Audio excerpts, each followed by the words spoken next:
Excellent week-end à toutes et à tous. Bienvenue à Nabiso na Mikilimiso na mboka biso bino mokati Congo to pe na mboka bapaya bakugumani nyonso mbote na bino na Tony Samine Sengo ete ya Congo yeba ete bozali bongo branché na RDC Monde TV pour vous informer par maté a on est pe sa bino actualité ya mboka biso bino mokati du Congo juste question ya commettre bino à jour ba Congo bisika biso bozami na miyomi sur miko le mboka biso bino mokati du Congo na Tony Samine Sengo ya ko yeba ete ba France Belgique Allemagne Canada Tunisie, Ozie, Saba, Kongomani, baza très motivé pour nous. Nous avons rapport en termes des actualités où les Karambo, la République démocratique du Congo, un grand merci à ma membre Nyon sur RDC Monde, un grand merci à ma Pauline Lumumba, présidente RDC Monde, Mbote la maman Bissika aux amis, Mbote Bandeko Ban, surtout Bandeko Yangola, on va les mbagater, comme la biso sur tout ce que nous voulons voir en termes des actualités, la République démocratique du Congo, Kimia, Yanzambe et Oumela Mabota Bino, Siri Sentio Pambate, Tango, Yakobeta Masoba Actualité, Yangoyo et Bandi. IDPS, contradiction, paie-moi, nous, une crise encore entre Bakambi et IDPS, na militants et surtout structure et tamu sarabongo et compagnie bongo IDPS structure au sein il y a IDPS crise de l'autre côté président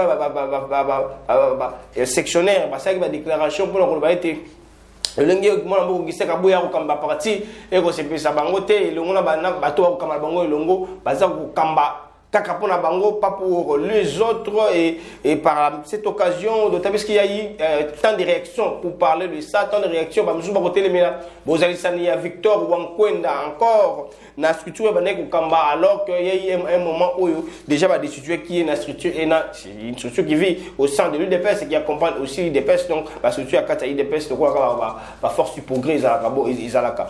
Donc sur ce dossier Augustin Kabouya mon abouté secrétaire général UDPS parti présidentiel avait annoncé ou informé qu'il va réagir aujourd'hui à Koloba pour éclairer l'opinion quant à cette crise qui parce que c'est une question qui pousse la population congolaise à dire que ce n'était pas les moments qui m'ont besoin de personnes maté nous approchons vers 2023 ceux qui va crise des bandits boyo sala mala monter ceux qui va boboya ni bandits juste comme avant et vous allez peine mala monter et tout côté la musique tu éviter qu'est-ce que ça va donner le juge avait une nakati il y a IDPS la façon mesure c'est aussi mettre situation sécuritaire il y a est et autres demeurent toujours cause à la préoccupante pas maté du jour au jour. Si les FARDC frappent, l'obinango m'a changé et autant de bongo. Déjà là nord qui vous la territoire ya Rutshuru donc il y a 23 va s'infiltrer comme qu'on s'infiltrer pour chercher comment s'accaparer encore na chacha village chacha ezali bongo Nzinga territoire ya Rutshuru et ezali bongo zone une partie frontalière plutôt allais-je dire entre Biso na Uganda. Alors tokobeta ngonga topeto tango na bakonzi mboka bakisali sous beaucoup de vigilance pour pas des populations ko dénoncer de sujets civils dénoncer le miso mikoleka. Alors na bakonzi faut mécanisme ils sont renforcés. Déjà, nous avançons vers 3 mois et pas Bounagan est déjà occupé. Tokolingate ba na kozoba zone ndam boza mala monter alors que tout le monde comme na question tout ça sous état de siège et pas pinga ba okamba province ba ça en œuvre. Nous les soutenons. Le gouvernement peut nous soutenir mais qu'est-ce qui ne va pas maintenant pour que dongolo misu on va dire compagnie na Rwanda ba on multiplier ba stratégie na bango. Donc nous devons vraiment marteler sur ces points pour que non seulement tu as besoin de récupérer Rutshuru, tu as arrêté bongo hémorragie et Wana. La société civile ya Rutshuru, quant à ces dossiers, ils ont eu aussi le temps pour expliquer ou annoncer à l'opinion par rapport à Miami que le Kakuna, Tolanda Moko, il y a un membre de la société civile ya Rutshuru par rapport à dossier où il y a éclairé l'opinion, na Otali bongo planification et B, topé le Lengenini, un 23 pour na s'accaparer et na village ya Chacha. Tolanda et puis on se retrouve juste après. Évolution, à part que le M23 serait en train de s'infiltrer pour essayer de récupérer la zone du Chacha. Et Chacha, c'est la partie frontalière entre l'Ouganda du côté de Rutshuru Nord. D'autres disent qu'ils veulent à tout prix en sécuriser l'axe Rutshuru Kanyabayonga. Nous, au niveau de la société civile, avec le système d'alerte d'alerte précoce. Nous ne négligeons rien. Les éléments du M23 sur les collines de Tchanzu et Runyoni sont en train de creuser des bunkers et des caches d'armes toujours préoccupantes. On nous a présenté des images que les éléments du M23 ont poursuivi le réfugié vers les sites de déplacement du côté de l'Ouganda. C'est aussi quelque chose qu'il faut vérifier. Et quelques tentes de réfugiés congolais ont été incendiées dans le site d'accueil. Voilà, c'était là l'un des membres de la société civile, il y a Nord Kivu, na Ruchuru, il va éclairer opinion, tu peux annoncer à Nabakondina, par rapport, il y a Bolenge la Mimabe, complot Mabe, tu peux le Lengenini, au M23, à transformer Bongo pour chercher à s'accaparer la chacha. Tu sais que la Pinga va mis sous vigilance pour la stopper. Moi, je vais pas sur ton contenu, vous avez monté déjà tout ça, tout ça, malgré Koloba, malgré Bunagana est toujours occupé. Nous avançons vers 3 mois, alors ce n'est pas une chose qu'on peut laisser ainsi. Donc, encore une fois de plus. Et puis nous déplorons encore le comportement de nous Congolais. Nous déplorons. Les Congolais, c'est un peuple un peu assez compliqué. Assez compliqué. Même s'il faut réclamer une chose, on réclame qu'une ou 2, 3, 4 fois, c'est fini. Sous d'autres cieux, je dis, parce que nous le savons tous aussi, quand il s'agit d'une chose, tout le monde a mobilisé, tiens, le roi négocie là. Attendez, nous Ukraine les Awana, ne pas vous na Russie. Nous allons retourner à Ukraine, va négliger, chez nous ici, nous avons un populisme, nous avons un succès derrière, fait mon il n'y a pas de temps, ça disparaît. Tout ça, on attend des guerres. Dans l'Est République démocratique du Congo, et pas des provinces dans l'état de siège, nous avons réussi à faire, les politiques, la population, tout ça va tourner à moi succès. C'était là, soutenir les FARDC. Au moins, on a fallu que ce soit à Kamati 2, 3, 4 la quartier Nabango, soutenir les FARDC. Soutenir les FARDC, et si. Message à soutien, activité à soutien, et s'il faut guérir, s'il Tony Congolais, s'il faut parler les mal des autorités, nous sommes premiers. Mais nous aussi, nous n'avons pas aussi cette conscience-là. Il y a côté les marapons à Kamamboka, 10 solutions que moi. Il y a un moment où il y a un mais la population, au Sagiton, jusqu'à la fin, ramène aussi là. Et pourquoi nous sommes agressés? Aujourd'hui, même un message à soutien. Les FARDC, ils ont soutien. L'activité, ils ont soutien. On a interdit à Gombe, ça s'est fait plus. On ne manifeste plus la volonté là. Il y a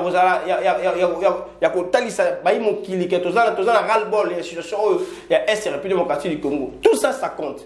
Tant que Goma à l'époque, il y a Joseph Kabila. Tant que Goma et Tombaka, il y a eu des manifestations d'activité. Les étudiants, les matés, mais pourquoi et pression, et je vois qu'il roule Makasi. Et le monde a fort, il y a FARDC, M23, et dégagé à Gomezaka libéré. Et Bunagana, comment on a habitude? Et comment on a habitude? Tout ça, la Bunagana, et on laisse, et quand on brusquement boué. Mais si j'ai soutien, expression à manifester que non, nous sommes derrière les FARDC, il faut bâtir comme un bus libre. Blinken est accueilli. Et puis jusque là, malgré Blinken, malgré Sommet, Bunagana est toujours occupé. Alors, FARDC, Nangam mon parti occupé, il y a Bunagana, Bagosala Moussala, Nangam occupé, alors qu'ils sont les occupants, alors, nous devons continuer à hausser les tons. Nous avons déterminé toujours les maîtres de robots sanatés. Voilà aujourd'hui la politique de notre pays. Et même si nous sommes là, et aujourd'hui, maintenant, on parle de 21 millions. 21 millions, depuis 21 millions, nous sommes 7 000 $. Donc, il y a un bouillement. Et les gens qui initient ce genre de démarches, et les gens qui parlent de ce genre de dossiers, oublient que nous sommes dans un moment où on doit être concentré. On doit continuer à dénoncer que nous sommes agressés pour que les bateaux puissent occuper la population. Tout ça, il y a 21 millions, 21 millions. Mais tout ça, on a garanti ce qu'on occupe. Et ce qui m'étonne dans ces dossiers, est que même les opposants, s'il faut parler, on a parti à condamner un président de la prévision de Thierry Klombo en disant que non, on est occupé, on est le gouvernement pouvoir en place. Mais qu'est-ce qu'on doit faire? Vous, de votre côté, avec l'opposition, cessez de nous proposer, cessez de condamner les présidents de la République. Mais on doit faire des histoires ou des manifestations, des activités. On est allé aussi à Liboso. Continuez ainsi. Vous pensez que si on peut faire, on dit, comment on a l'élo? Si les les a sauvés, on va continuer à faire des activités chaque jour, chaque tel, chaque ligne. Et le monde va comprendre qu'il y a un ça ne va pas au Congo. Il y a un ça ne va pas. Donc, comme on va au Messano, on a 3 mois, il y a Banguna, et on va au Messano. Là, on met tout ce qui est comme Berlin, Bakamousou. Ok, on est à faux pétage. Ok, trop de futilité les Congolais. La diaspora, avec beaucoup de législation, on les place de réfléchir pour le Congo. Et jeunesse comme Berlin, Kuluna, qui s'abat au Kata, Zodon, comme pas possible. Alors que même la jeunesse, ils ont construit force Yamboka, il fallait la concentrer. Et les politiques utilisent la jeunesse abusivement dans les activités. Quand il s'agit, il y a activité dans Bango. Mais qui alors qui peut inciter la population, surtout la jeunesse, de se mettre non. Nous voulons assez que Mboka la libérer. Parti à Bunagana, on a un ça compte tout ça. Les étudiants de liquide, je vais avoir la casse, il faut le temps à l'époque. Le Congo nous appartient, chers Congolais. S'il faut parler des autorités, mais s'il faut parler du Congo, tout le monde a dit la Kimia. Tout le monde comme ça, comme si on le voit habitude. Nous y reviendrons. Donc, on a beaucoup d'évolution et nous espérons qu'elle va faire ça quelque chose. Donc, il y a 3 mesures de le Congo nous appartient, ça n'appartient pas au Rwanda. Il n'appartient à la République démocratique du Congo. Nous croyons et nous espérons qu'il y aura un changement concernant ces dossiers-là. Mais les Congolais, les Congolais nous appartient. Il faut que le bâton, mais il faut reprendre ils ont cadré. Parce que nous avons intérêt. Il y a Koutia Makelele, pour te demander quoi ça, est-ce qu'on comprend que qui tient c'est l'alité, qui dit sur le bâton, on me dit pourquoi pour que Kimia écoute, ça joue un rôle très important, mais le bon fonctionnement, peu de déroulement, Yamboka. La deuxième chose, c'est aussi ce qui s'est passé, na Maïndombe, na l'atrocité, où écoute qui va via bateau, entre Bateke et Nabayaka. Il y a une évolution après des centres équipes, mission spéciale, il y a le gouvernement, on a vice-premier ministre, ministre intérieur, on a Mboka Daniel à Selo. Il y a eu des évolutions, il y a une accalmie et Tchaki Maboko Bongo n'a pas protagoniste principal. Il y a terre, on va penza, on va toucher un osama. Bilingue, on a pendant Koboma. On avait mis la main sur eux et renvoyer Bongo à la Kinshasa pour répondre à l'acte de la Bangoana. Pambate, minimum abattu, couvre plus de 22 personnes. Ils ont ébélé Nakati ya Bibu Namiwana entre Babateke et Nabayaka. Nangambu ya province ya Maïndombe, la territoire, il y a quoi tout au long et puis on se retrouve tout juste après.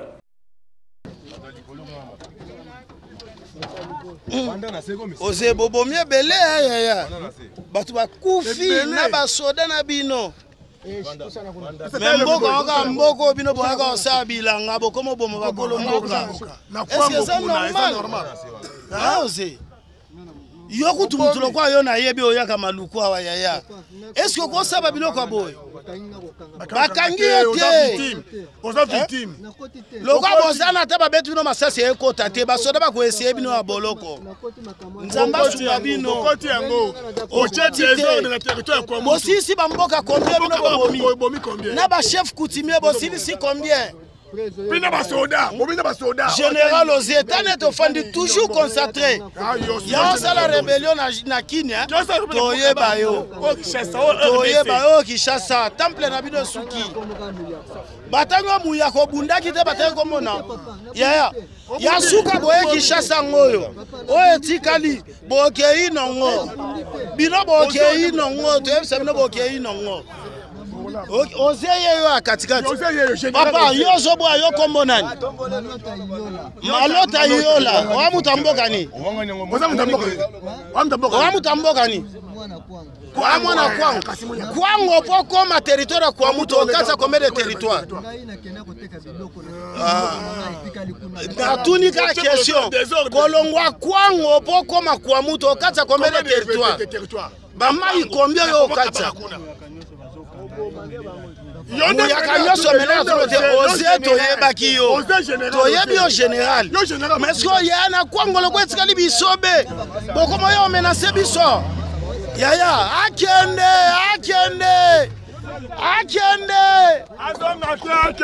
Voilà, je suis passé sur ce plateau. Na week-end oyo, na yambi moko bakongomani torbeta na masoro na grand point. Na sije na biso ya motuya moko malelo.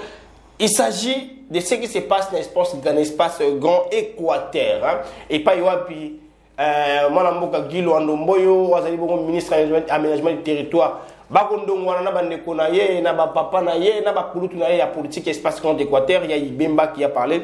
Il y a moi mboka Jean-Bertrand Wanga ici Wanga et na ba politicien mususu que je ne pas citer le nom au bazar au taxi bazar au indexé bagolba mabe sur ye entre guillemets bon ou bazar la vision qu'on a été la lunga au makambo et ça crée vraiment des confusions l'espace voilà surtout la province il y a tu pas trouvé dans solo na moko ba cadre ya parti il y a mwana mboka Guy Lonombo par rapport à dossier on a il s'agit il y a mwana mboka Gaston beaucoup moto beta na masolo et sur ces dossiers là mboti na mwana mboka Gaston mbote ndeko journaliste bonne santé kimia na ngolu ya Nzambe bonne santé à parti à rep en tout cas rep ça pendant na top tozozela kalater sortie officielle mais ça na top même ndé to lo baboyeso ke na siège au moins adhésion massive ya ba structure na ba ONG ba association ya ndenge na ndenge arep veut dire quoi arep elingi koloba agissons pour la République. Voilà, agissons pour la République. Nous rappelons que c'est les partis. Il y a Monamboka Guiloando, ministre aménagement du territoire. Monamboka Gaston Bokumba, il y a où il se vit actuellement l'espace Grand Équateur que vous maîtrisez aussi bien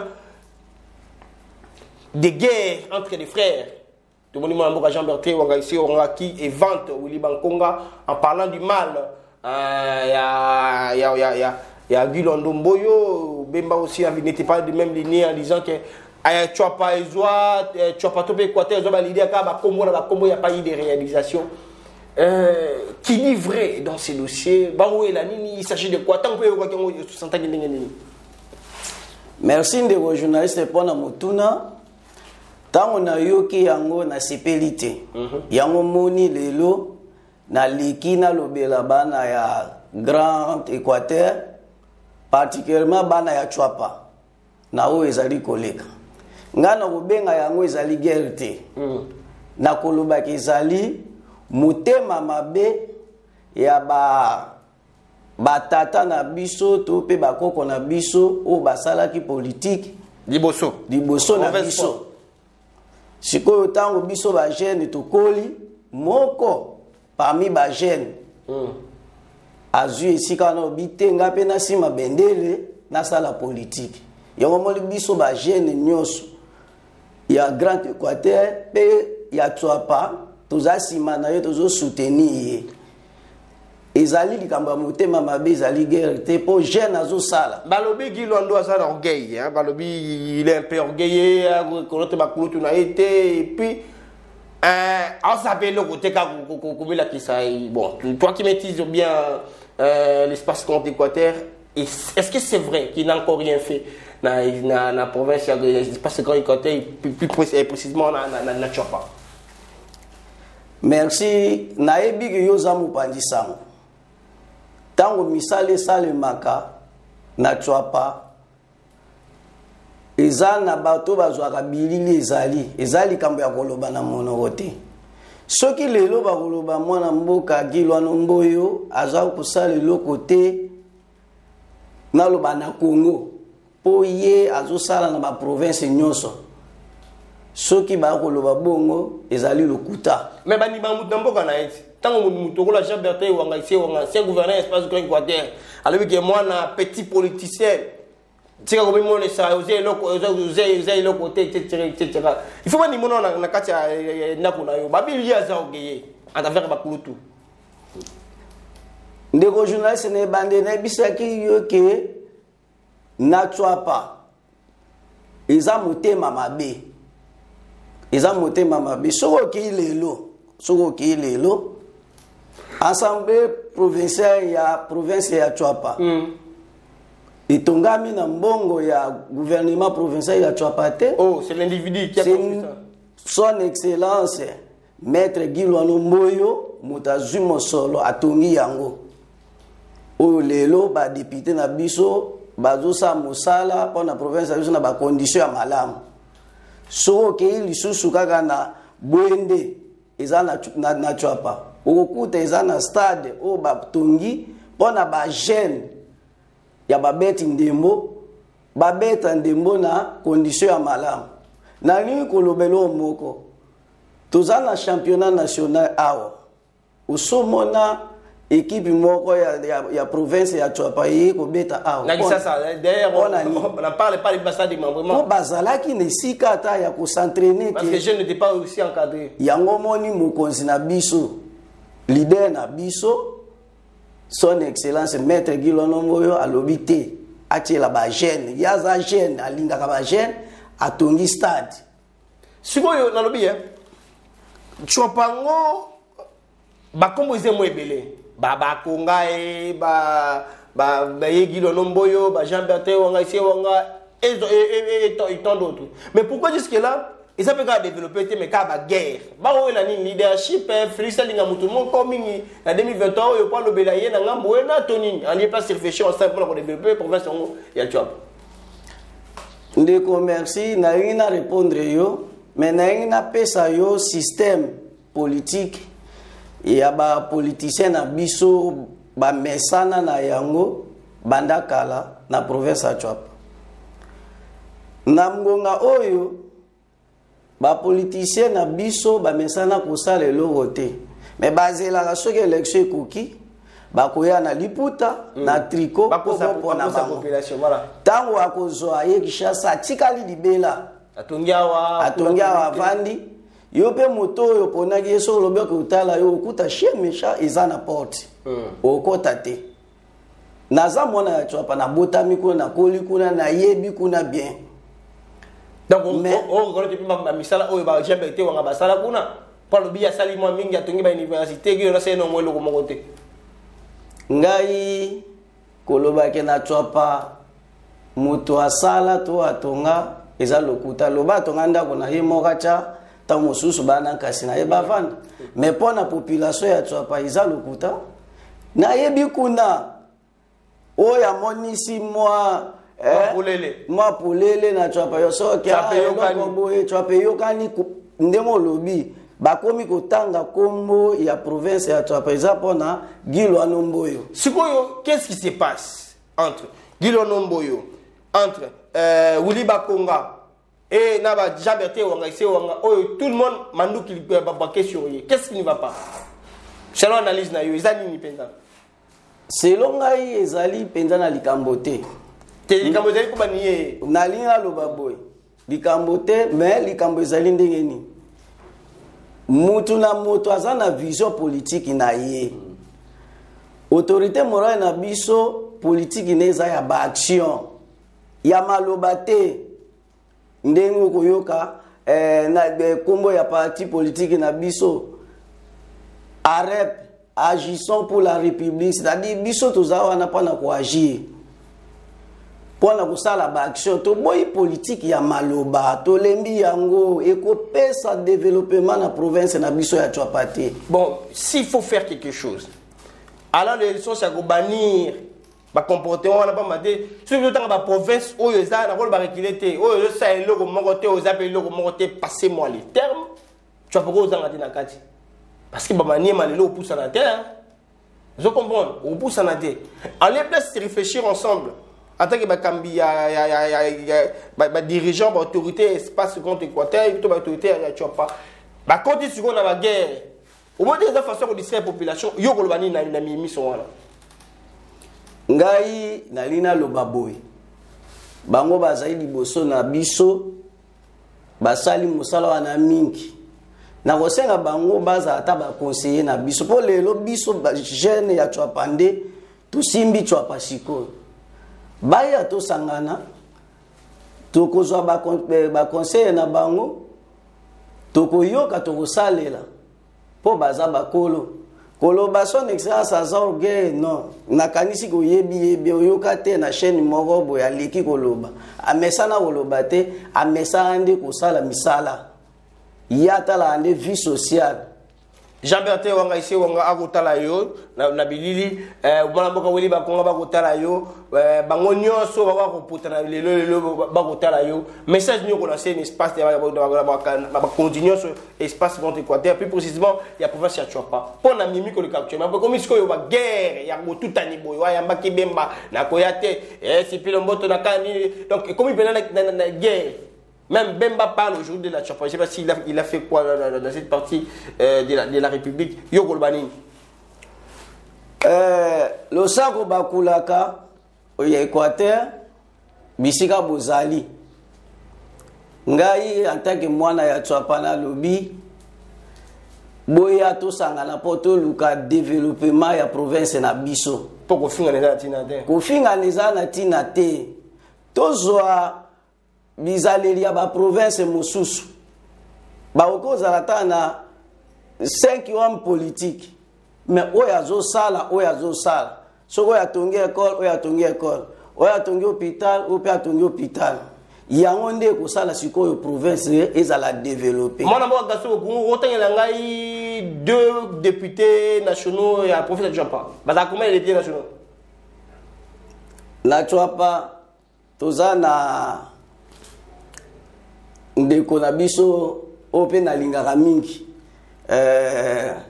Floribert Lola Ekofo aza député national ya Bokungu wana penda o na mona kape tango mususu aleka pe na baitando ike sikoyo neti oyo tangi wana si c'est vrai na ba 21 millions bazwaka wana nini ya ça en tant qu'action na province wana. En termes d'infrastructure, pour ne pas parler Sylvain.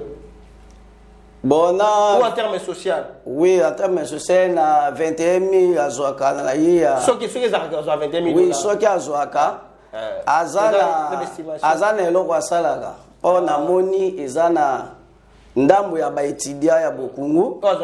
O azoaka charge pe ba mususu ba ko silisa ba mususu bazotanga lelo eza Congo mon pays, toutes les provinces ont les représentants, toutes les provinces ont les autorités, toutes les provinces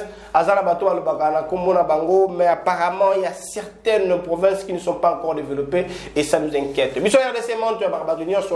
Il s'agit du Congo, mais il y a RDC, le RDC, mais voilà, aujourd'hui il y a une guerre qui s'est vue entre Bemba, Willy Bakonga, Jean-Bertrand Wanga contre Guy Londombo qui est aussi moko Yabana Équateur ou Missimoto. On reste derrière ces actualités. Le Wano Yasuka par rapport à ces débats parce que nous sommes presque à la fin. Na Miami Koleka, professeur Chwapa, na guerre aussi Koleka Lelo, na Katia Yaba leader à Chwapa, Orogolo Banini.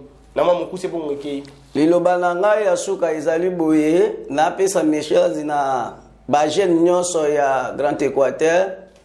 Totelema to soutenir Guy Londombo oazoluka mboka na biso ebonga province na biso ebonga tolanda ba makelele te tolongwa na politique ya ba discours na ba polo lelo todingi tosala ensemble na leader na biso tosala politique ya ba action ya kotonga province wana liloba nanga ya soka. Merci beaucoup, c'était la mon amour Gaston Bokungu cadre membre ya parti ya RP il y a Guy Londomboyo autre peut-être masolo sur ce qui se passe à l'espace c'est Grand Équateur précisément la province de Chwapa ba wana entre bango na bango ba leader politique ba ko tenir ba pour ya mama longa minité. Merci de nous choisir pour vous informer, merci na yo on a répondre à l'invitation na biso. Merci. Continuez vous abonner massivement, merci Stéphane Jiswaka, merci na ma Pauline Lumumba, merci na ma bonioso RDC Monde. Bisika biso ozami botika malamu kimi nzambe umela o botala bino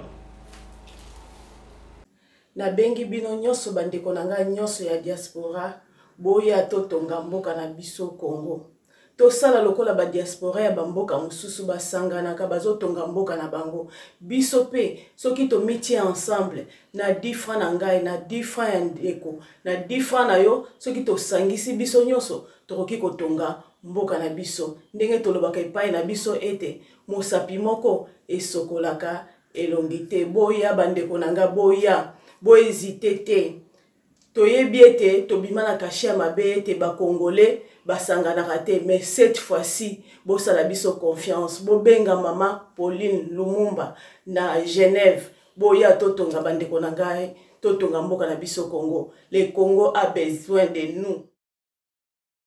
C'est bien votre informaticien Jean-Paul Canida qui vous salue et vous présente le bilan des RDC Monde 2021. Alors j'ai dit bravo à tous les membres qui ont gardé leur cap de versement mensuel et annuel pendant cette période de Covid. Comme vous voyez, la Suisse reste toujours devant la Belgique, la France, le suivi des États-Unis, l'Allemagne.